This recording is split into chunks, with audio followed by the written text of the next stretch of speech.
चलो ध्यान देना, हम लोग पढ़ लिए थे कि विद्युत चुंबकीय प्रेरण क्या होता है। बात समझ आ रही है? बताओ बेटा किसे कहते हैं विद्युत चुंबकीय प्रेरण? कोई बताए? बोलो।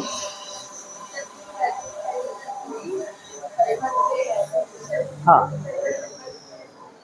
ठीक है बेटा, जब किसी वैद्युत परिपथ से बद्ध फ्लक्स के मान में परिवर्तन किया जाता है या फिर परिवर्तन होता है, बात समझ में आ रही है? तो उस वैद्युत परिपथ में एक विद्युत वाहक बल उत्पन्न हो जाता है। बस इसी घटना को हम लोग क्या बोल देते हैं बेटा? वैद्युत चुंबकीय प्रेरण बोलते हैं। ध्यान ये रखना है, जो वैद्युत वाहक बल उत्पन्न हुआ है उस विद्युत वाहक बल को हम लोग बोलते हैं प्रेरित विद्युत वाहक बल।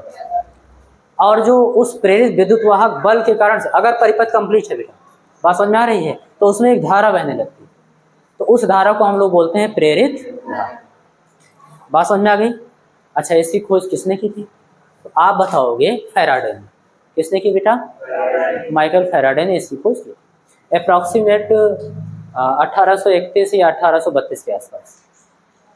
बात समझ में आ रही है? उन्होंने खोज। अब ध्यान से समझना, इसका श्रेय जाता है फैराडे को। यहाँ पर देखो दो लोगों के नाम लिखे हुए हैं, फैराडे व हेनरी के प्रयोग। उसमें से कुछ हम लोग सरल प्रयोग ही पढ़ेंगे, एक दो। बात समझ में आ रही है? कहने का मतलब है विद्युत चुंबकीय प्रेरण की खोज फैराडे ने भी और उसी समय हेनरी ने भी। जितने भी एक्सपेरिमेंट थे दोनों लोगों ने स्वतंत्र रूप से किया, अलग अलग। बात समझ में आ रही? लेकिन फैराडे ने प्रकाशित पहले करवाया। बात समझ में आ रही? इसलिए विद्युत चुंबकीय प्रेरण की खोज का जो श्रेय जाता है वो फैराडे को जाता है। इतनी सी बात समझ में आ रही है? तो खोज पता चल गया किसने किया? फैराडे। फैराडे के बारे में कुछ रोचक कहानियां भी हैं। बात समझ में आ रही है? आप थोड़ी बहुत इनकी कहानी सुन लो, उससे आपको कुछ ना कुछ नॉलेज मिलेगा। जैसे कहा जाता है कि फैराडे बहुत ही आर्थिक रूप से कमजोर घर से थे। बात समझ में आ रही? इतना कमजोर थे कि उनकी जो जरूरी शिक्षा होती है वो भी वो पूरा नहीं कर पाए। बस उनकी रुचि थी पढ़ने में, खुद से पढ़ते थे। बात समझ में आ रही है? एक हम्फ्री डेवी करके रसायन शास्त्री थे। सौभाग्य से उनको इनका लेक्चर सुनने का अवसर मिलता है और उनका लेक्चर सुनते भी हैं। फिर कुछ नोट्स वगैरह लिखकर उनको देते हैं या पहुंचाते हैं, कुछ ऐसा होता है। हम्फ्री डेवी जी क्या करते हैं, उससे बहुत प्रभावित होते हैं और फिर इनको बुला ले जाते हैं माइकल फैराडे को अपने लेबोरेटरी में, और वहाँ पर अपने असिस्टेंट के रूप में इनको नियुक्त करते हैं। बाद में ये केमिस्ट्री पढ़ाते हैं, लेक्चरर के पद पर होते हैं, बहुत सारी चीज़ें होती हैं। और 1820 के आसपास अगर हम बात करें, 1820 में ही आप सभी जानते हो एक वैज्ञानिक थे आर्स्टेड। बात समझ में आ रही? और आप चैप्टर नंबर 4 में पढ़ चुके हो दूसरा टॉपिक। पहला टॉपिक क्या था? तो आप बताओगे कॉन्सेप्ट ऑफ मैग्नेटिक फील्ड, चुंबकीय क्षेत्र की संकल्पना जो थी, पहला टॉपिक आप पढ़ते हो और दूसरा टॉपिक यही पढ़ते हो, आर्स्टेड का प्रयोग। बात समझ में आ रही है? वो बताते क्या हैं? कहते हैं कि अगर कोई धारावाही चालक तार है, यानी कोई चालक तार है और उसमें धारा प्रवाहित हो रही है, बात समझ में आ रही है, तो इसके चारों ओर जो होगा एक चुंबकीय क्षेत्र उत्पन्न हो जाता है। बात समझ में आ रही है? ऐसे डायरेक्शन भी आप लोग जानते हो ना।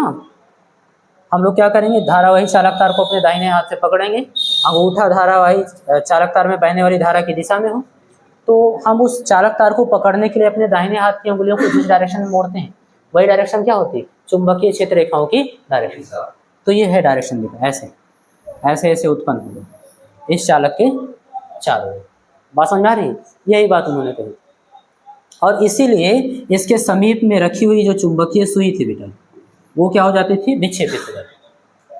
बात समझ में आ रही है? ये सारी चीज़ आप पढ़ चुके हो। हाँ, ये रिसर्च तो इस पर 1818 से ही कर रहे थे, लेकिन अचानक इनको 1820 में इस पर सफलता मिल जाती है। अचानक से वो पाते हैं कि ऐसा होता है। लाइन समझना आप, आर्स्टेड ने क्या कहा?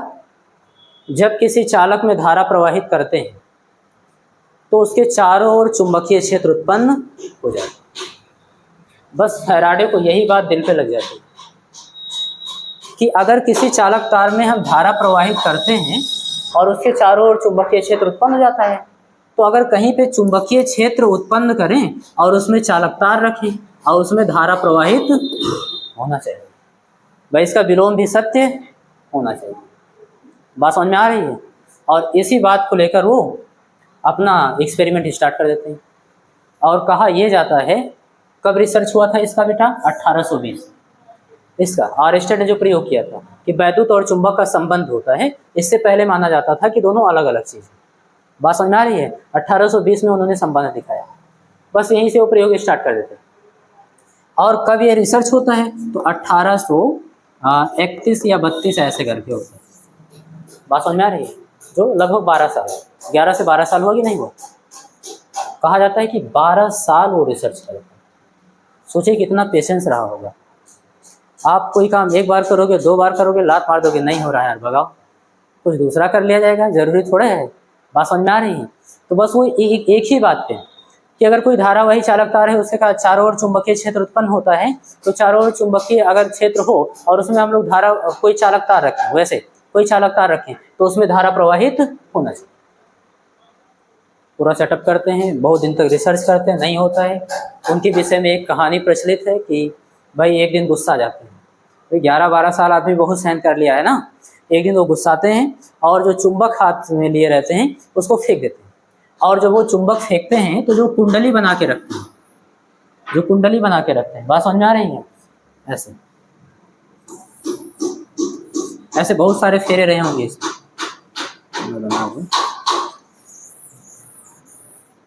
बात समझ में आ रही है? इसमें से होकर जाकर उस पार गिरता है। जब वो गुस्से से चुंबक फेंकते हैं तो इस कुंडली के उस पार जाकर गिरता है। बात समझ में आ रही है? और इसमें वो जोड़ कर रखते क्या है बेटा? आप बताओगे, गैल्वेनोमीटर। क्या जोड़ के रखते हैं? और वो देखते हैं कि गैल्वेनोमीटर की सुई ऐसे विक्षेपित हो जाती है, हिल जाती है। बात समझ में आ रही है? फिर कोई भी व्यक्ति होगा रोने लगेगा, भाई 11-12 साल से मेहनत कर रहे थे, यही देखने के लिए तो हम तरसे जा रहे थे कि सुई हिल जाओ, हिल जाओ। बात समझ में आ रही है? लेकिन नहीं हिल रही। और जब गुस्से से फेंक दिए चुंबक तो सुई क्या हो गई? हिल गई। फिर वो सोचते हैं कि ऐसा मैंने क्या किया कि इसमें धारा प्रवाहित होने लगी। चुंबक ही तो फेंके थे। फिर फेंकने लगते हैं और फिर प्रयोग स्टार्ट करते हैं, कई बार फेंकते हैं। इसमें से जितनी बार भी चुंबक फेंकते हैं ये सुई हिलने लगती है। बात समझ में आ रही? फिर वो चुंबक फेंकते हैं, कई बार चुंबक इसके समीप लेकर आते हैं, पास ले जाते हैं, या फिर चुंबक को रोक देते हैं, कुंडली जो रहती है उसको पास लाते हैं, यानी उसको गति कराते हैं।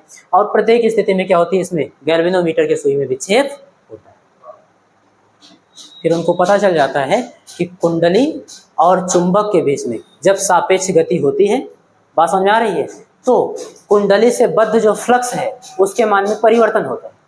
कुंडली से बद्ध जो फ्लक्स है उसके मान में, और जब भी फ्लक्स में परिवर्तन होता है तो उस कुंडली में विद्युत वाहक बल उत्पन्न हो जाता है और इसीलिए उस कुंडली में धारा प्रवाहित हो। अब देखो परिपथ पूरा है तो धारा बहने लगती है। अब आप समझना कि इसमें फ्लक्स में परिवर्तन कैसे होता है। भाई गति कराने से फ्लक्स में कैसे परिवर्तन होता है उसको समझना है बेटा, ध्यान से समझना।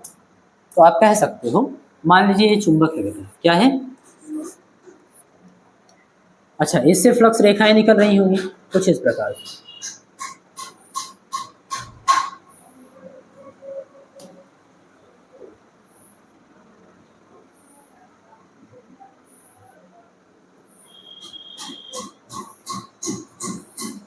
बात समझ में? ऐसे भाई नॉर्थ पोल है, नॉर्थ पोल से क्षेत्र रेखाएं ऐसे चलेंगी ना बाहर की ओर।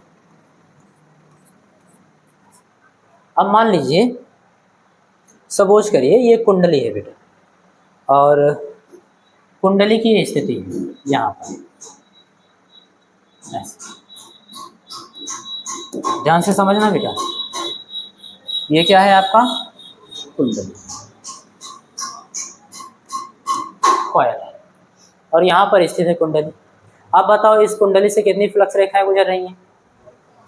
4, 1 2 3 4 फ्लक्स रेखाएं गुजर रही हैं। सपोज करो, ऐसे एग्जांपल ले रहे हैं, ठीक है। अभी इससे बद्ध फ्लक्स का मान आप 4 बोल सकते हो क्योंकि फ्लक्स रेखाएं मैंने कहा है ना, चुंबकीय क्षेत्र रेखाएं नहीं कहा है। तो 4 फ्लक्स रेखाएं गुजर रही हैं तो कितना फ्लक्स हो गया? 4। अब अगर चाहे चुंबक को समीप ला रहे हो चाहे कुंडली को समीप ला रहे हो, दोनों में से किसी को भी, लेकिन एक ही को, ये नहीं कि इसको भी लाओ और इसको दूर ले जाओ, ऐसा नहीं होगा। बात समझ रहे? सापेक्ष गति का मतलब आप सभी जानते हो, ठीक है। तो समझना बात है, अगर आप चुंबक को समीप ला रहे हो,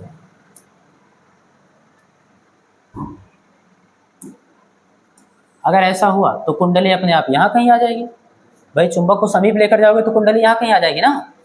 ओके, समझना बेटा, इसको डॉटेड कर दो, क्योंकि एक ही कुंडली दो जगह नहीं हो सकती। पहले वहाँ थी, अब कुंडली यहाँ गई। अब फ्लक्स रेखाएं कितनी गुजर रही हैं यहाँ से? 6, यानी φ2, ये φ1 था बेटा, φ2 कितना हुआ? फ्लक्स में परिवर्तन हुआ नहीं हुआ? फ्लक्स में परिवर्तन हुआ ना, और अगर फ्लक्स में परिवर्तन होगा तो विद्युत वाहक बल उत्पन्न। अभी आगे फैराडे ये भी बताएंगे कि कितना विद्युत वाहक बल उत्पन्न होगा। बात समझ में आ रही है? ये भी बताएंगे, ठीक है। तो देखो, फ्लक्स में परिवर्तन हुआ इसलिए कुंडली में विद्युत वाहक बल उत्पन्न हो जाता है और प्रेरित धारा बह। अच्छा, मान लो चुंबक को आप दूर ले जाते हो, अभी कुंडली यहाँ पर है और आप चुंबक को क्या करते हो बेटा? दूर ले जाओगे। दूर ले जाओगे तो यही कुंडली क्या होगी? यहाँ कहीं आ जाएगी। बात समझ में आ रही है? ये C1 है, कॉइल फर्स्ट, कॉइल सेकंड, ऐसे बोल सकते हो। ये कुंडली की पोजीशन फर्स्ट है और ये पोजीशन सेकंड है और ये पोजीशन, यहाँ पर कुंडली है। अब इस समय फ्लक्स रेखाएं कितनी गुजर रही हैं? फाई का मान कितना है? तो फ्लक्स रेखाओं में परिवर्तन होता है। तो आप ये समझिएगा, जब भी हम कुंडली और चुंबक के बीच सापेक्ष गति कराते हैं, यानी उन्होंने जब चुंबक को फेंका होगा उसके बीच में से, बात समझ में आ रही है? तो ऐसे फ्लक्स रेखाओं में परिवर्तन हुआ होगा। अगर कुंडली के समीप यहाँ पर है, बात समझ में आ रही है, बहुत ज़्यादा धीरे धीरे कम होगा जब वो बाहर निकल रहा होगा। बात समझ में आ रही है? तो ऐसे तो फ्लक्स में परिवर्तन हुआ होगा तो उसमें विद्युत वाहक बल उत्पन्न हुआ, विद्युत वाहक बल उत्पन्न हुआ तो प्रेरित धारा, और इसी घटना को क्या बोल देते हैं? विद्युत चुंबकीय। यहाँ तक की बात समझ में आई? तो ये बात उन्होंने की। अच्छा, यहाँ इस स्टोरी से आपने एक चीज़ सीखा, पेशेंस बहुत जरूरी है। किसी भी चीज़ को सीखने के लिए धैर्य का होना बहुत जरूरी है, क्योंकि एक चीज़ के लिए कोई 10-11 साल मेहनत कर सकता है और वो चीज़ आपको बहुत छोटी उस समय लग रही होगी। इस समय आप देख पा रहे हो कि आज गांव-गांव में बिजली पहुंची हुई है और ये उसी का देन है, क्योंकि जो आप जनरेटर देख रहे हो बेटा, वो विद्युत चुंबकीय प्रेरण के सिद्धांत पर ही काम करता है। असल में होता क्या है, दोनों ओर बड़े बड़े चुंबक होते हैं, पावरफुल चुंबक, और बीच में एक तार से लपेटी हुई क्या रखी जाती है? कुंडली, और कुंडली को उसमें घुमाया जाता है। घुमाए जाने से होगा क्या? उससे गुजरने वाला जो फ्लक्स होगा उसके मान में परिवर्तन होगा, और जब तक घुमाते हैं तब तक परिवर्तन होता है, जब तक परिवर्तन होगा तब तक विद्युत वाहक बल उत्पन्न होगा और तब तक प्रेरित धारा आपको मिलती रहेगी। और आप देखिए कितने बड़े पैमाने पर आप विद्युत धारा को प्रवाहित करवा रहे हैं। बात समझ में आई? अगर विद्युत चुंबकीय प्रेरण नहीं होता तो जनरेटर नहीं होता, जनरेटर नहीं होता तो ये सब कल्पना भूल जाए कि आपको बिजली मिलता, पंखा मिलता। बात समझ में आ रही है? तो बहुत बड़ी रिसर्च है, लेकिन उसके लिए कुर्बानी भी बहुत ज़्यादा थी, ठीक है ना। एक कहानी इनके विषय में और है। जब ये सारी चीज़ बता रहे थे, अपना इसका प्रदर्शन कर रहे थे कि मैंने ये खोजा है, बात समझ में आ रही है क्या? कि अगर कुंडली को और चुंबक के बीच सापेक्ष गति कराते हैं तो कुंडली से जुड़ा हुआ जो गैल्वेनोमीटर है उसका सुई हिल जाता है, यानी कि उसमें धारा प्रवाहित होती है। तो एक महिला बहुत गुस्सा थी, है ना, वो पूछती क्या दिखा रहे हैं आप? तब से कुंडली और चुंबक के बीच सापेक्ष गति करवा रहे हैं और उसमें जो गैल्वेनोमीटर में लगी सुई हिल जा रही है, इसका क्या मतलब है? इसका यूज क्या है ये तो बताओ। तो उन्होंने कहा, अगर आज किसी से पूछ लो ऐसा तो गुस्सा जाएंगे, होगा नहीं होगा? अभी मान लो तुम नोट्स बना के रखे हो, अभी तुम्हारा छोटा भाई पूछ ले ये सब कहाँ बना रहे, इसका क्या मतलब है? फूल पाती को इससे अच्छा कुछ बनाते बढ़िया लगता, आप हमेशा इधर तार उधर तार खींचे रहते हो, लगे तुम भाग जाओ यहाँ से, तुम्हारे काम की चीज़ नहीं है। लेकिन उन्होंने बहुत शालीनता से जवाब दिया, कहा कि जो आप अपने गोद में नवजात शिशु रखी है, छोटा सा बच्चा लेती हो, इसका क्या यूज है? ये क्या कर पाएगा बताइए? कुछ कर सकता है? तो उनकी रिसर्च उस समय वही था, छोटा सा बच्चा था, लेकिन वही बच्चा अगर बड़ा होता है तो कुछ भी कर सकता है, कुछ भी कर सकता है ना। प्रधानमंत्री भी बन सकता है, पूरा देश कंट्रोल कर सकता है, आतंकवादी भी बन सकता है, प्लेन उड़ा सकता है, हाईजैक कर सकता है। बात समझ में आ रही है? तो कुछ भी हो सकता है। तो वही रिसर्च देखो, वही सिद्धांत जब डेवलप हुआ तो कितने बड़े स्तर पर फायदा मिल रहा है सब। ये बात समझ में आ रही है? ये तो स्टोरी हो गई बेटा। विद्युत चुंबकीय प्रेरण की परिभाषा आप लोग लिख लेते हैं, उसको मैंने आपको समझा दिया कि कैसे खोजा गया। बात समझ में आ रही है? अब हम लोग क्या करेंगे, इसको ठीक से समझने के लिए एक दो प्रयोग देख लेते हैं जो फैराडे और हेनरी ने किया। कुछ सरल प्रयोग देख लेते हैं। बात समझ में आ रही है?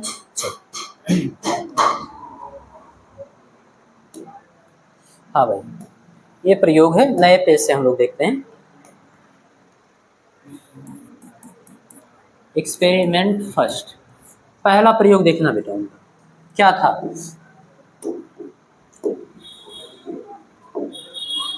ध्यान दो बेटा, उन्होंने क्या किया, एक कुंडली लिया,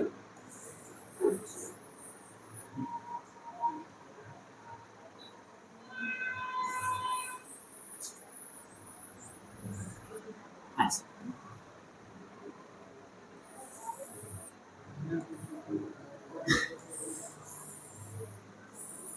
देखो इस कुंडली में कुछ नहीं लगा है, कोई बैटरी वगैरह नहीं लगा है। इस कुंडली में उन्होंने क्या किया, गैल्वेनोमीटर जोड़ दिया, ऐसे। ठीक है, ये है क्या, गैल्वेनोमीटर। इसमें सुई आप सभी जानते हो बीच में होता है, ये जीरो। बात समझ में आ रही है? तो अभी जीरो पर होने का मतलब है इसमें कोई धारा प्रवाहित नहीं। ऐसे ही कुछ सर्किट बनाओ फटाफट। एक चीज और बना लो, यहाँ पर उन्होंने एक चुंबक लिया,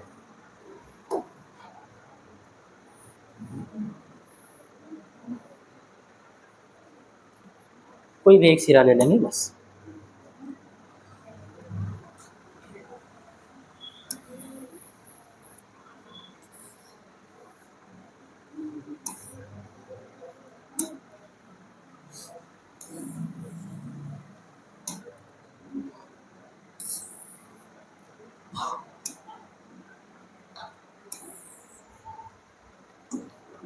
चलो ऐसे, ये फिगर फर्स्ट है, ये सेकंड है, थर्ड, फोर्थ और फिफ्थ। ठीक है, यहाँ पर ये चुंबक है, क्या है बेटा, ये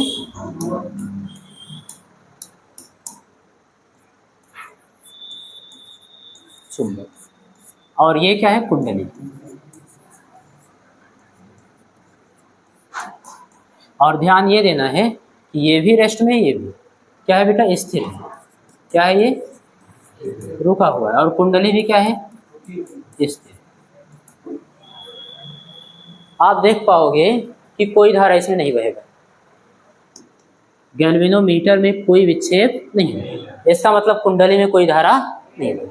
एक्सपेरिमेंट देखिएगा और लॉजिक भी समझिएगा क्यों ऐसा हो रहा है। क्योंकि जब चुंबक स्थिर है, कुंडली भी स्थिर है, तो जो भी फ्लक्स रेखा इसमें से गुजर रही होगी वो भी स्थिर होगा।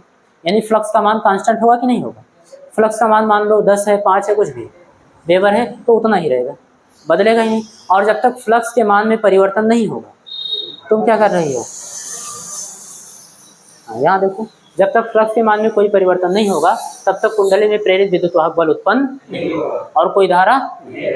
यहाँ पर देखना बेटा, आप सपोज करना कि ये नॉर्थ पोल है, ऐसे मान लो क्या है, नॉर्थ पोल, और चुंबक के नॉर्थ पोल को आप क्या कर रहे हो, कुंडली के समीप लेकर आ रहे हो। एरो का मतलब समझ आ रहा है, कुंडली की ओर लेकर आ रहे हो। और जब कुंडली की ओर लेकर आओगे तो आपको मिलेगा कि इस कुंडली में धारा बहने लगी। ऐसा क्यों होगा, क्योंकि अभी आपने देखा चुंबक को कुंडली की ओर ले जाओ या फिर कुंडली को चुंबक की ओर, मतलब दोनों में से सापेक्ष गति होना चाहिए। बात समझ में आ रही है? तो उसमें फ्लक्स के मान में, उससे बद्ध, कुंडली से बद्ध फ्लक्स के मान में परिवर्तन होता है, और अगर फ्लक्स में परिवर्तन होगा तो धारा बहेगा। अब किधर की ओर बहेगा, देखो मैं जादू से बताता हूँ किधर की ओर बहेगा। हाँ, इधर की ओर धारा बहेगा।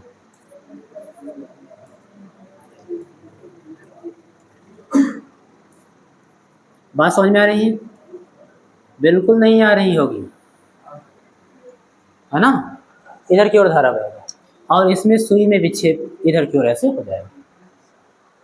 क्लियर है? अच्छा ठीक है, विपरीत दिशा अभी देख लो। मान लेना ये नॉर्थ पोल है बेटा, क्या है, और अब आप चुंबक को दूर ले जा रहे हैं। भाई दूर ले जाएंगे तभी तो फ्लक्स में परिवर्तन होगा। अभी आपने समझा है, देखो फ्लक्स में परिवर्तन कैसे होगा, ये अरे आपको समझाया ना कि चुंबक को कुंडली के समीप लाने से या दूर ले जाने से इस तरीके से फ्लक्स में परिवर्तन होता है। अगर हम चुंबक को दूर ले जाएंगे तो यही वाली कुंडली यहाँ कहीं आएगी। बात समझ आ रही है? तो फ्लक्स में कमी होगी, फ्लक्स में क्या होगी, कमी। कुल मिला के परिवर्तन हो रहा है, इससे हमको मतलब है। कम हो रहा है, ज्यादा हो रहा है, इससे मतलब परिवर्तन होगा तो धारा बहेगी, और धारा बहेगी तो किधर की ओर, तो इसमें धारा इधर की ओर बहेगा,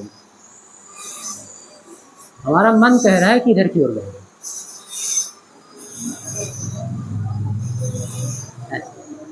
है ना।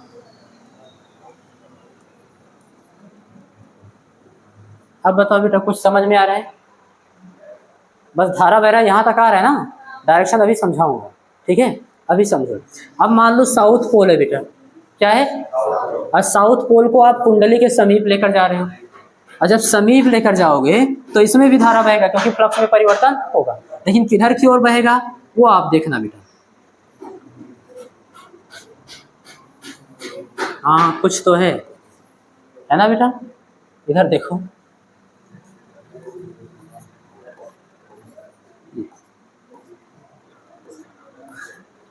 और इस तरीके से इसमें धारा प्रवाहित, क्लियर है।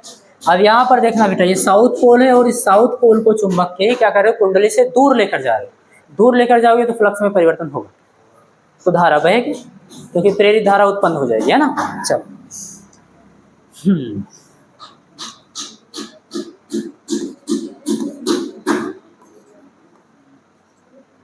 ऐसे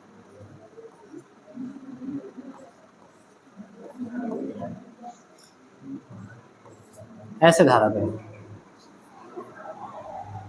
ये चीज आपको समझ में आई, धारा बहेगा, यहाँ तक समझ में आया। एक एक्सपेरिमेंट और देखो,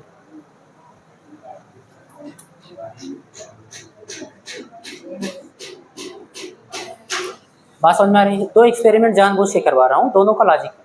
इसमें देखो सापेक्ष गति हो रही है, चुंबक और कुंडली के बीच सापेक्ष गति हो रही है। हम दूसरा एक्सपेरिमेंट इसलिए कर रहे हैं ये देखने के लिए कि क्या सापेक्ष गति का होना आवश्यक है, बिना सापेक्ष गति के हम लोग प्रेरित धारा उत्पन्न कर सकते हैं कि नहीं, ये देखना है। बात समझ में आ रही है?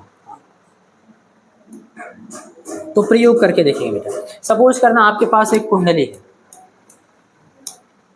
कुछ इस तरीके से,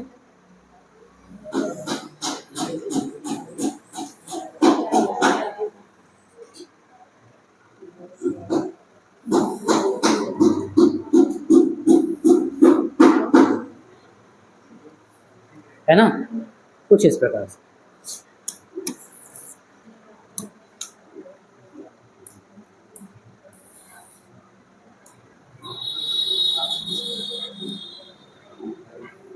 कलर एक का चेंज करो, ठीक है।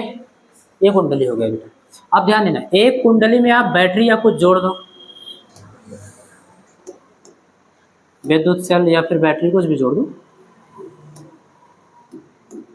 चलो मैं यहाँ पे जोड़ दे रहा हूँ एक सेल, एक बैटरी, ये हो गया।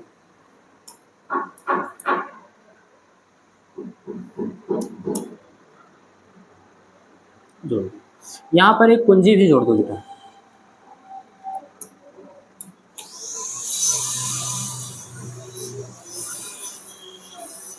ये कौन सी कुंजी है बेटा, तो टैपिंग की दाब कुंजी। बात समझ में आ रही है? और आप देख पा रहे हो खुली गई। यहाँ पर एक काम करिए, गैल्वेनोमीटर जोड़ दीजिए। क्या जोड़ दीजिए बेटा, ये क्या कर रहा है, यहाँ देखो क्या धारा, पता नहीं भाई, आप लोगों का भी एक्सपेरिमेंट समझना बेटा। 2-3 सर्किट ऐसे बना लेते हैं, एक ये, अच्छा प्रयोग यार क्लास में करोगे तो कुछ कॉन्सेप्ट आपका मिस हो जाएगा, और उसके बाद में आप लेबोरेटरी को क्या करोगे, पाकिस्तान बना दोगे, है ना। हाँ यही सब होगा ही, ध्यान से समझना बेटा। पहला देखो, अभी ये कुंजी क्या है, खुली हुई, ये क्या है बेटा, ओपन,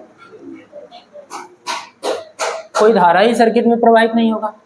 अच्छा इसको बोल देना कि ये प्राइमरी कॉइल है, प्राथमिक कुंडली है, और इसको बोल देना कि ये सेकेंडरी कुंडली। ऐसे सब में ये प्राथमिक कुंडली है और ये प्राइमरी कॉइल और सेकेंडरी कॉइल, ये हो, ठीक है। आप समझना, पहले में कोई धारा नहीं प्रवाहित हो रही, और जब धारावाही चालकतार ही नहीं है तो चुंबकीय क्षेत्र कहाँ से होगा, चुंबकीय क्षेत्र नहीं होगा तो कोई फ्लक्स दूसरे कुंडली से क्यों गुजरेगा, नहीं गुजरेगा। ध्यान ये रखना, हम दोनों कुंडली को बहुत समीप रख रहे हैं, इतना समीप रख रहे हैं कि एक के वैद्युत प्रभाव दूसरे पर पड़े। बात समझ में आ रही है? ठीक है। दूसरी कुंडली में एक काम करो, तुरंत इसका क्या करो, यहाँ से दबा दो कुंजी, यानी कि ये क्या हो जाए, क्लोज हो जाए। इसको आप क्या कर रहे हो, बंद कर रहे हो। क्लोज करने पर अभी तुरंत क्लोज किए हो। क्लोज करोगे तो क्या होगा बेटा, धारा प्रवाहित होगा। धारा की डायरेक्शन क्या होगी बेटा, अंगुली खाना बंद करो, बोलो। मैं जानता हूँ, एक दोस्त दूसरे को परेशान ही करता है, उसका ये क्या बोलते हैं, मौलिक। बेटा मैं बहस सुनूंगा तो अभी टॉपिक छूट जाएगा। मुझे बताओ धारा किधर की ओर प्रवाहित होगा। देखो ये होता है कंसंट्रेशन, इतना बढ़िया से पढ़ती है ना। बताओ बेटा धारा ऊपर की ओर जाएगा, किधर की ओर बताओ। तुम लोग सच में पढ़ ही रहे हो। देखो जब खुद नहीं आता है तो गुस्सा दूसरों पर जाता है। आप बताओ बेटा, चल लगा है, बैटरी लगा है, देख ही नहीं पा रहा है, ये प्लस और ये माइनस। आप बताओ माइनस से ताली बजाओ। प्लस से आप लोगों को तीसरा चैप्टर पढ़ाया गया और ये बताया गया जब सेल डिस्चार्ज हो रहा हो तो प्लस से माइनस। बात समझ में आ रही है? तो देखो भाई कोई बात नहीं, सब लोग बोलते हैं, हम भी भूल जाते हैं ना कभी कभी। देखो कुछ और लिख देते हैं। चलो प्लस से माइनस की ओर धारा इसमें प्रवाहित होगा। धारा की डायरेक्शन आप इसमें बना दो बेटा फटाफट। ये होगी धारा की डायरेक्शन। अब ये छोटा है, इसमें ऐसे ऐसे नहीं बना सकते है ना, इसलिए समझना कि ऐसे। क्लियर है? अब देखो जैसे इसमें धारा प्रवाहित होगा, बात समझ में आ रही, तो चुंबकीय क्षेत्र उत्पन्न होगा। कुंडली में तो आप लोग जानते हो ना, ये अगर प्रणालिका है, प्रणालिका की तरह बिहेव कर रही होगी। क्लियर है? कुंडली। अब इसमें देखो चुंबकीय क्षेत्र की डायरेक्शन क्या होगी। अगर धारा इधर की ओर जा रही है, अंदर की ओर, और नीचे बाहर की ओर निकल रही है, इसका मतलब अपने दाहिने हाथ की उंगलियों को क्या करो, अगर वृत्तीय पथ पर धारा प्रवाहित हो रही तो धारा की डायरेक्शन में मोड़ दो। अंगूठा क्या होगा, उसके केंद्र पर चुंबकीय क्षेत्र की डायरेक्शन को बताएगा। ऐसे करेंगे तो इसमें जो क्षेत्र रेखाएं होंगी वो ऐसे निकल जाएंगी। बात समझ में आ रही है? ऐसा इसमें बेटा। अब अगर यहीं पर कोई और कुंडली रखा होता तो उसमें से फ्लक्स रेखाएं होकर गुजरती, नहीं गुजरती उसके समीप, तो वही काम हो रहा है। और उसमें धारा प्रवाहित हो रही है, चुंबकीय क्षेत्र उत्पन्न हुआ, तो उसकी जो फ्लक्स रेखाएं होंगी वो इसमें से होकर गुजरेंगी कि नहीं गुजरेंगी। पहले कितना था, 0, फ्लक्स कितना था, 0, लेकिन जब स्विच ऑन किए तो फ्लक्स रेखाएं कुछ ना कुछ गुजरने लगी। तो पहले प्रारंभ में φ1 की वैल्यू 0 थी, सेकंड वाले फिगर में। अब φ2 की वैल्यू कुछ ना कुछ जरूर होगी। मान लो ऐसे कुछ भी मान लो 10, कितना है बेटा, 10। फ्लक्स में परिवर्तन हुआ कि नहीं हुआ? अगर फ्लक्स में परिवर्तन हुआ तो इस कुंडली में दूसरे वाले में बिना कुछ किए विद्युत वाहक बल प्रेरित होगा।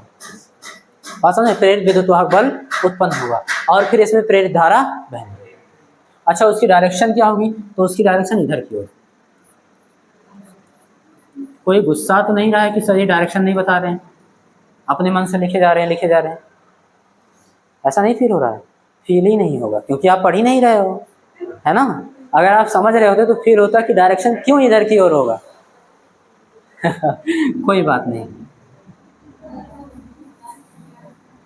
हाँ बेटा ध्यान देना। अच्छा एक चीज और समझिए, समझने वाली ये बात है कि हमेशा इसमें धारा नहीं प्रवाहित होगा, क्षणिक धारा प्रवाहित होगा, क्षण भर के लिए, है ना। ऐसे लिखेंगे,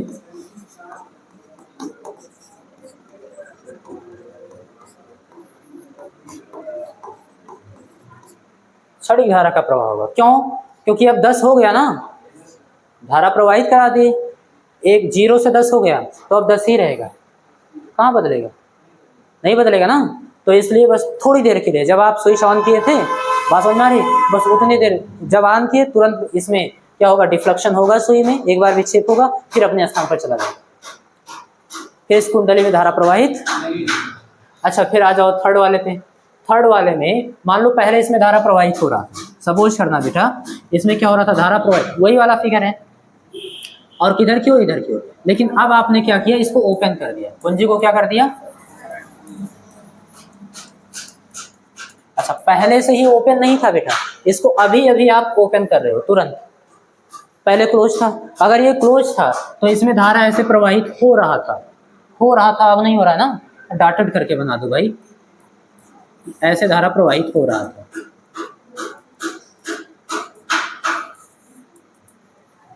इस डायरेक्शन में धारा ऐसे प्रवाहित, ये समझना बेटा। अब दूसरी वाली कुंडली में क्या होगा, अब यहाँ पर 5 कितना रहा होगा, दूसरी वाली कुंडली से बद, बात समझ में आ रही है, सेकेंडरी से कितना रहा होगा 10, ऐसे जो मैंने वहाँ पर एग्जांपल लिया था 10 वेबर। लेकिन जब आपने स्विच ऑफ कर दिया, बात समझ में आ रही है, तो फ्लक्स कितना हो जाएगा 0, क्योंकि इसमें कोई धारा ही नहीं बहेगी, कोई चुंबकीय क्षेत्र ही नहीं उत्पन्न होगा, बात समझ में आ रही। तो दूसरी कुंडली से बद्ध फ्लक्स का मान 0। अभी तो परिवर्तन हुआ, कम हुआ ज़्यादा हुआ इससे मतलब नहीं, वहाँ पर 0 से 10 हुआ था, यहाँ पर 10 से 0 हुआ, फ्लक्स के मान में परिवर्तन हुआ, इसमें विद्युत वाहक बल जनरेट होगा और विद्युत वाहक बल उत्पन्न होगा, तो इसमें धारा बहेगी और धारा की डायरेक्शन इसमें ये होगी। वही तो नहीं समझ में आ रहा है, पता नहीं किधर किधर की और धारा की डायरेक्शन हो जाए। चलो ये एक्सपेरिमेंट था बेटा, अभी जो मैं आपको समझा रहा हूँ वो समझ, मैं पूरा एक्सप्लेनेशन दूंगा आपको, बात समझ में आ रही है, ऐसा कुछ नहीं भाई, रुक जा, देखो हाँ यहाँ पर क्या होगा, ऐसे यहाँ भी क्षणिक धारा प्रवाहित होगी और डायरेक्शन आपको दिख रहा है ऐसा, क्लियर है, क्योंकि उसके बाद फिर हमेशा 0 फ्लक्स रहेगा, तो फ्लक्स के मान में परिवर्तन नहीं होगा तो नहीं होगा, ठीक है। आप ध्यान देना बेटा, यहाँ पर इस एक्सपेरिमेंट में आपने समझा कि जब कुंडली और चुंबक के बीच सापेक्ष गति होती है ना, तो कुंडली में एक प्रेरित विद्युत वाहक बल उत्पन्न होता है, रीजन फ्लक्स में परिवर्तन होता है, ये आपको समझना है अपने आप से, बात समझ आ रही है। तो इसमें एक प्रेरित विद्युत वाहक बल उत्पन्न होता है, जिसके कारण अगर परिपथ बंद है, बात समझ में आ रही है, अच्छा अगर परिपथ खुला होता तो क्या नहीं उत्पन्न होता प्रेरित विद्युत वाहक बल, वो हमेशा उत्पन्न होगा, प्रेरित विद्युत वाहक बल तो हमेशा उत्पन्न होगा, लेकिन अगर परिपथ पूरा है तो उसमें प्रेरित धारा बहने लगेगी, बात समझ में आ रही है, प्रेरित धारा बहने लगेगी। तो यहाँ पर आप देख पा रहे हो कि बिना सापेक्ष गति के संभव नहीं है, सापेक्ष गति करानी पड़ती है। अच्छा सापेक्ष गति का मतलब आप फर्स्ट ईयर में पढ़े थे, थोड़ा सा मैं आपको समझा रहा हूँ, जैसे दो पिंड है, बात समझ में, दोनों ही गतिशील है या दोनों रुके हो, कुछ भी है, तो सापेक्ष गति का मतलब होता है पहले वाले से दूसरे की गति पूछो, दूसरे वाले से पहले की गति पूछो, वो बताएं, आप ना देखो कि वो गतिशील है कि नहीं, बात समझ में आ रही है। जैसे मैं आपसे पूछ रहा हूँ, आप पृथ्वी पर हो, बात समझ में आ रही है, मैं आपसे पूछ रहा हूँ पृथ्वी की चाल क्या है,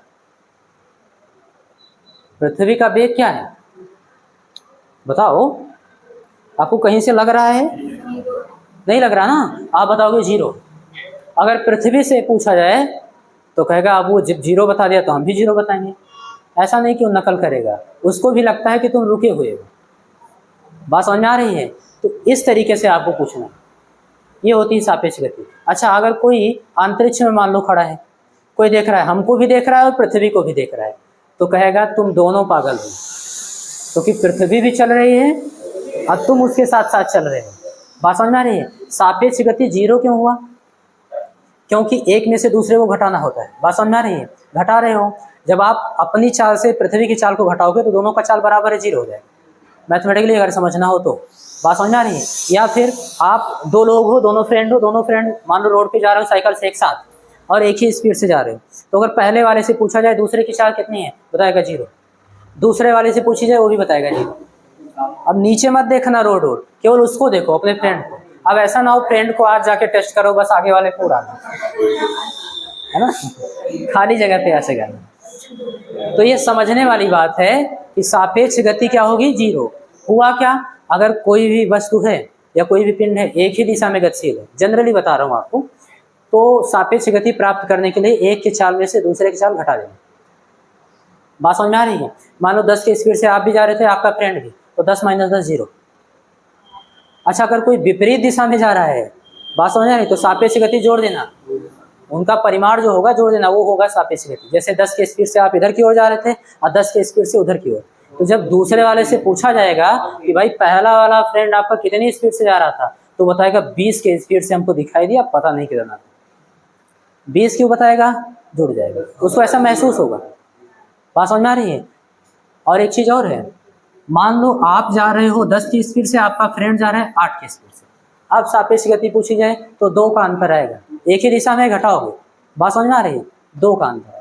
सापेक्ष गति का मतलब समझ लें। अब इसका मतलब ये हुआ, ऐसा नहीं है कि चुंबक को तो इधर लेकर आ रहे हो, कुंडली को भी इधर लेकर जा रहे हो, तब फ्लक्स के मान में कोई परिवर्तन नहीं होगा। बात समझ में आ रही है, फ्लक्स के मान में कोई परिवर्तन, क्योंकि सापेक्ष गति हो ही नहीं रही। चुंबक से पूछोगे कुंडली के बारे में, कहेगा नहीं 0 है, ऐसे वो बताएगा इसका भी 0, क्योंकि उतनी डिस्टेंस रहेगी दोनों के बीच में, तो फ्लक्स में कोई परिवर्तन। अब सापेक्ष गति जो मैं शब्द बार बार यूज कर रहा था, उसका मतलब आपको समझ में आया ये चीज। और जरूरी नहीं होगा बेटा कि केवल चुंबक की गति करे, दोनों में से कोई एक गति करे, क्योंकि आपने ये कॉन्सेप्ट समझ लिया है। कहाँ गया भाई, ये दोनों में से कोई भी गति करे, चाहे चुंबक गति करेगा चाहे कुंडली, फ्लक्स के मान में परिवर्तन, ठीक है ना। चलो भाई, अब मैं आपको समझाता हूँ। यहाँ पर तो ये समझ में आ गया, लेकिन दूसरे एक्सपेरिमेंट में देखो, यहाँ पर भी तो प्रेरित धारा बह रही है। प्रेरित धारा बह रही कि नहीं, बह रही, उत्पन्न हुआ कि नहीं, ये प्रेरित धारा ही तो है, क्षणिक धारा बह रहा था। अगर हम किसी तरीके से पहली कुंडली में धारा के मान में हमेशा परिवर्तन करते रहें, ऐसा कोई व्यवस्था बना लें कि पहली कुंडली में जो धारा प्रवाहित हो रही है उसके मान में परिवर्तन करते रहें, तो इसमें हमेशा प्रेरित धारा तुमको बहता दिखेगा, गैल्वेनोमीटर हमेशा विक्षेपित रहेगा। बात समझ में आ रही है, बताएगा आपको कि हाँ धारा प्रवाहित हो रही है।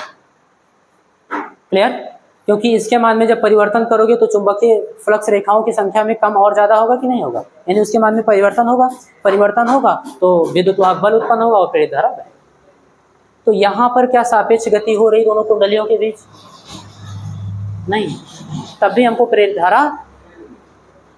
तो 2 एक्सपेरिमेंट किए और दोनों से आप एक एक सीख लिए कि कुंडली और चुंबक के बीच सापेक्ष गति होगा तो प्रेरित धारा, अगर 2 कुंडली को हम लोग पास पास रख लें, बात समझ में आ रही, कोई सापेक्ष गति ना करें तो भी प्रेरित धारा बहेगी।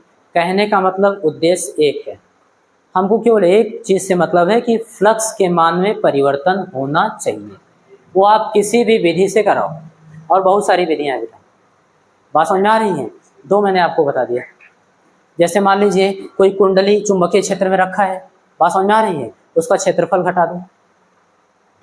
कुंडली का क्या करो, जैसे मान लो यहाँ पर रखा है नॉर्थ और ये साउथ, चुंबकीय क्षेत्र की डायरेक्शन ये हो।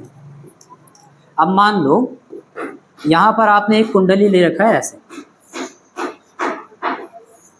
इस कुंडली से कितने फ्लक्स रेखाएं गुजर रहे हैं अभी के लिए, बात समझ में आ रही, प्रभावी क्षेत्रफल इतना था पूरा का पूरा जो इसके अंदर है, 3 फ्लक्स रेखाएं। इसी कुंडली को आप थोड़ा सा नीचे खिसका लो, बात समझ में आ रही है, मान लो यहाँ पर हो गया, आप 2 फ्लक्स रेखा, तो प्रभावी क्षेत्रफल घटा दिए तो फ्लक्स के मान में परिवर्तन होगा। क्यों, क्योंकि फाई बराबर क्या होता है, VA cos। अरे इस फार्मूले से ही पता कर सकते हो। एक तो हम लोग चुंबकीय क्षेत्र के मान में परिवर्तन करते, बात समझ में आ रही, दूसरा क्षेत्रफल में परिवर्तन करते, तीसरा कोण B और A का मान, B और A के बीच जो कोण है उसके मान को बदलते, तो B की डायरेक्शन ये है। बात समझ में आ रही, अगर कोई आयताकार कुंडली ऐसे रखी है तो उसके लंबोत, तल के लंबोत जो क्षेत्रफल सदिश होगा A, उसकी डायरेक्शन ये होगी। अभी इन दोनों के बीच कोण कितना है, 0। अगर हम कुंडली को घुमाएं, घुमाने से क्या बदलेगा, थीटा बदलेगा ना। अरे भाई अभी देखो इसी की डायरेक्शन में 0 कोण है, अगर ऐसे घुमाए तो कोण का मान बढ़ेगा, ऐसे करेंगे 90 हो जाएगा, ऐसे करेंगे 180 हो जाएगा। बात समझ में आ रही है, तो कुल मिला के थीटा का मान बदलेगा तो फ्लक्स बदलेगा। ऐसे बहुत सारे तरीके हैं कि फ्लक्स को आप परिवर्तित कर सकते। तो फ्लक्स के मान में परिवर्तन करेंगे तो प्रेरित विद्युत वाहक बल उत्पन्न होगा। कॉन्सेप्ट क्लियर हुआ। अब हमारा एक कॉन्सेप्ट बचता है कि धारा की डायरेक्शन क्या होगी। जो ये प्रेरित धारा है, ये कौन सी धारा है बेटा, प्रेरित धारा है, इसकी दिशा क्या होगी। कैसे, हम इस फिगर में ऐसे बना दिए और इस फिगर में यहाँ पर इस तरीके से ऐसे बना दिए, उसका कोई लॉजिक होगा, कोई हमको तंत्र मंत्र तो आता नहीं है, तो उसके लिए एक कॉन्सेप्ट हमको समझना होगा और वो है लेंज का नियम। लेंज का, आप लोग 10th में पढ़े होंगे अगर रहा होगा तो, अब तो नहीं है 10th में, आप लोग पढ़े थे तब था कि नहीं था, लेंज का नियम पता नहीं, हाँ 2-3 साल हो गया, कौन याद रखे। चलो भाई समझो लेंज का नियम क्या कहता है। लेंज के नियम के अनुसार बेटा ये कहते हैं जो प्रेरित धारा होगी या फिर प्रेरित विद्युत वाहक बल होगा, उसकी जो दिशा होगी बेटा, डायरेक्शन, ध्यान से समझना, वो सदैव उस कारण का विरोध करता है। इस प्रकार से उसकी दिशा होती है कि वो सदैव उस कारण का विरोध करता है जिसके कारण वो स्वयं उत्पन्न होता है। मान लो, समझना, लॉजिक समझ, अभी परिभाषा आपको समझ में आएगा। ये नियम नॉर्थ जो चुंबकीय वो चुंबक क्षण लिए थे आप, उसको आप कुंडली के समीप ला रहे थे ना, तब धारा उत्पन्न हुई। तो धारा की दिशा ऐसी होगी कि उस जो चुंबक उसकी ओर आ रहा है उसका विरोध करेगा, दूर भगाने का प्रयास करेगा। बात समझ में आ रही है? क्योंकि उसी के कारण तो उत्पन्न हुआ है, चुंबक को समीप ला रहे थे तो उत्पन्न हुआ था, तो उसका विरोध करने का प्रयास करेगा। बात समझ में आई? अच्छा, जब चुंबक आप दूर ले जाते थे तो दूर ले जाने के कारण धारा उत्पन्न हुई, इसलिए उस कारण का विरोध करेगी, यानी चुंबक से कहेगी अब आप दूर नहीं जा सकते, उसको अपनी ओर खींचेगी। भाई कोई आता है तो भगाओ, बात समझ में आ रही है, और कोई जा रहा है तो उसका पैर पकड़ के रोको। ये वाली व्यवस्था है। अब आपको नियम समझ में आ रहा होगा, बात समझ में आ रही। इन्होंने कहा कि जो प्रेरित धारा अथवा प्रेरित विद्युत वाहक बल की दिशा होती है वो सदैव ऐसी होती है कि उस कारण का विरोध करती है जिसके कारण वह स्वयं उत्पन्न होती है। और ये क्वेश्चन कई बार पूछा गया है आपके एग्जाम में। लेंज का नियम किस राष्ट्र के संरक्षण पर आधारित है? ऑप्शनल या फिर एक नंबर में, बहुत बार पूछा गया है, तो याद रखना ऊर्जा संरक्षण के नियम पर आधारित। बात समझ में आ रही है? लॉजिक समझना, वो विद्युत वाहक बल कहीं आपको दान में नहीं मिलता है।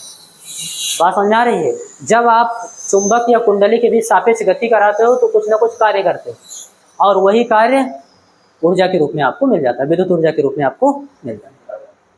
बात समझ में आ रही है? इसीलिए कहा जाता है कि ऊर्जा संरक्षण के नियम पर आधारित। ठीक है, नियम तो मैंने बता दिया ना, वही चीज यहाँ पर लिखा हुआ है, और ये आप याद रखना। अब चलो समझाता हूँ आपको एक्सपेरिमेंट। अब आपको एक एक डायरेक्शन समझ में आएगा। ठीक है, चलो वापिस आ जाओ भाई। कहाँ चले गए? यहाँ पर देखो धारा की दिशा ऐसा क्यों थी, ध्यान से समझना बेटा। आप नॉर्थ पोल यहाँ पर लेकर आ रहे थे, उसी के कारण तो धारा उत्पन्न हुई। तो नॉर्थ पोल इधर की ओर आ रहा है तो कौन उसका विरोध कर सकता है? North pole. नॉर्थ पोल ही तो समान प्रकार का अगर पोल है तो रिपल करता है एक दूसरे को, नहीं प्रतिकर्षित करता है। तो ये जो कुंडली है बेटा, कुंडली का ये सिरा किसकी तरह बिहेव करेगा? नॉर्थ पोल की तरह। और नॉर्थ पोल की तरह तभी बिहेव कर सकता है जब इस कुंडली में आप इधर बगल से देखना, धारा का डायरेक्शन हो वामावर्त। किधर की ओर बेटा? यानी बाएं हाथ की ओर, एंटी क्लॉकवाइज। तभी तो आप इसमें एन बनाओगे ऐसे, ये आपको पढ़ाया गया है। बात समझ में आ रही है? प्रणाली का या फिर लूप का व्यवहार किसकी तरह? द्विध्रुव की तरह।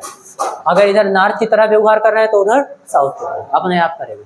बात समझ में आ रही है? एक ही लूप होता है, एक ही तार ऐसे मोड़कर बनाए होते हैं, वो भी एक तरफ से नॉर्थ तो दूसरी तरफ से साउथ की तरह बिहेव करता है। अगर उसमें धारा प्रवाहित करोगे तो चुंबकीय क्षेत्र उत्पन्न करता है ना, अरे दंड चुंबक की तरह व्यवहार भी करता है भाई। ठीक है, तो अब देखो भाई, यहाँ पर लेंज के नियम के अनुसार कौन सा पोल जनरेट होना चाहिए? नॉर्थ। क्यों? क्योंकि नॉर्थ होगा तभी इसका विरोध कर पाएगा। ये प्रयास क्या करेगा? चलो बाबू यहाँ से दूर भगाने का प्रयास करेगा। क्लियर है? और नॉर्थ पोल कब जनरेट होगा? जब डायरेक्शन क्या होगी? बाएं हाथ की ओर धारा। तो इसीलिए हम धारा की डायरेक्शन ऐसे बना दिए।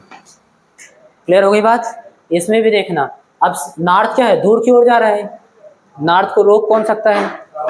अब दूर जाने के कारण ही तो धारा उत्पन्न हो रहा है, तो उसी का विरोध करेगा। दूर नहीं जाना है तुमको, कौन रोक सकता है? साउथ। देखो भाई, इसीलिए मैंने, अब साउथ पोल का होने का मतलब, जब आप साइड से देखोगे तो ऐसे लूप दिखेगा वृत्ताकार, और धारा की डायरेक्शन क्या होनी चाहिए? दाएं हाथ की ओर, यानी दक्षिणावर्त, क्लॉकवाइज। इसीलिए मैंने ये डायरेक्शन ऐसे सब में बेटा। इसमें देखो साउथ इधर की ओर जा रहा है, रोकेगा कौन? साउथ। बात समझ में आ रही? तो धारा की डायरेक्शन ये दूर की ओर जा रहा है, इसका विरोध कौन कर पाएगा? नॉर्थ। तो इसमें धारा की डायरेक्शन समझ में आया? एक्सपेरिमेंट पूरा क्लियर हो गया ना? पानी पिलाओगे? क्योंकि कुछ बोल रहे हैं और कुछ निकल रहा है। वाह,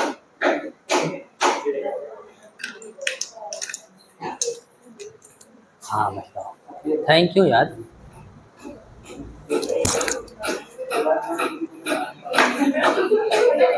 कहाँ का डायलॉग मार रहे हैं?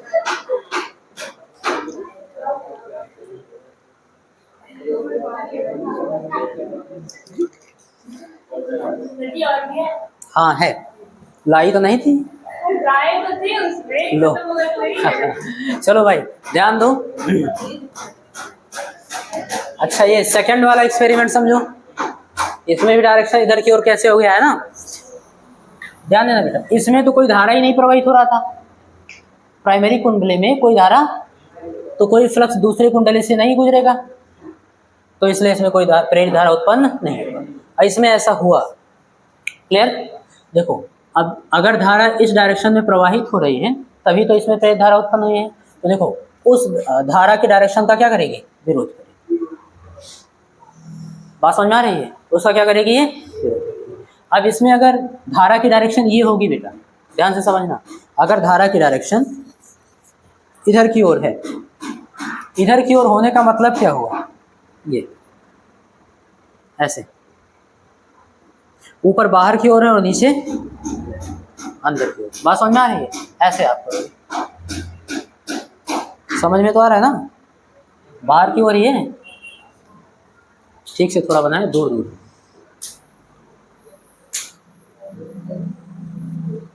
अब धारा इधर की ओर जा रही है, इधर की ओर जाने का मतलब यही होगा,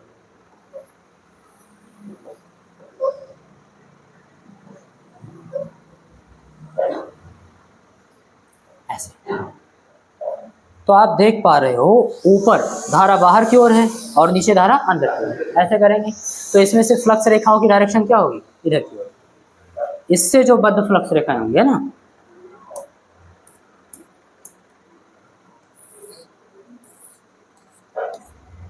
क्लियर है, और ये ऐसे घूम के भी आएंगी।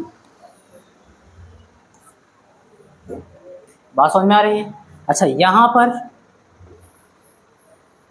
एक कुंडली और है जो कि हम ठीक से बना नहीं पा रहे हैं, ये। अब इसमें समझना धारा की डायरेक्शन क्या है, इधर की ओर। धारा की डायरेक्शन क्या है, इधर। इधर की ओर कब होगी, जब ऐसे आए, यहाँ अंदर की ओर जाए और इधर बाहर, फिर अंदर, ऐसे। बात समझ में आ रही है। तो इसमें क्षेत्र रेखाओं की डायरेक्शन क्या होगी,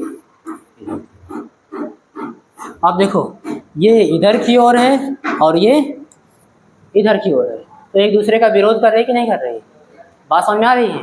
तो इस तरीके से जनरेट होगा, क्लियर है। तो याद रखना धारा की डायरेक्शन ऐसी होनी चाहिए जो उस कारण का विरोध करे जिसके कारण स्वयं उत्पन्न हो, ठीक है। तो इसलिए जब यहाँ पर पहली कुंडली में धारा की डायरेक्शन ये होगी, तो दूसरी कुंडली में धारा की डायरेक्शन जो पहले वाले का विरोध करेगी। अच्छा इसमें धारा जब बंद कर दिए तो पहले धारा उधर की डायरेक्शन में प्रवाहित हो रही थी ना, देखो डॉटेड करके बनाया गया, डॉटेड करके बनाया गया, धारा की डायरेक्शन उधर की ओर थी। अब बंद करने का मतलब आप धारा की डायरेक्शन को रोक रहे, बात समझ में आ रहे हो, तो फिर ये विरोध करेगी उधर। बात समझ में आ रही है। फिर क्या करेगी, अरे आप धारा बंद किए ना, धारा बंद करने का मतलब इधर की ओर प्रवाहित हो रही थी, आप उसको रोक रहे हो, क्या कर रहे हो, तो ये क्या करेगी, उसका विरोध करेगी, नहीं इधर। बात समझ में आ रही है। तो ये डायरेक्शन है। आप बताओ आपको डायरेक्शन समझ में आया कि नहीं, क्लियर है। तो मुझे लगता है आज की क्लास खत्म हो गई, इतना ही फर्स्ट बैच को भी पढ़ाए थे, ठीक है ना। तो इतना आप लोग तो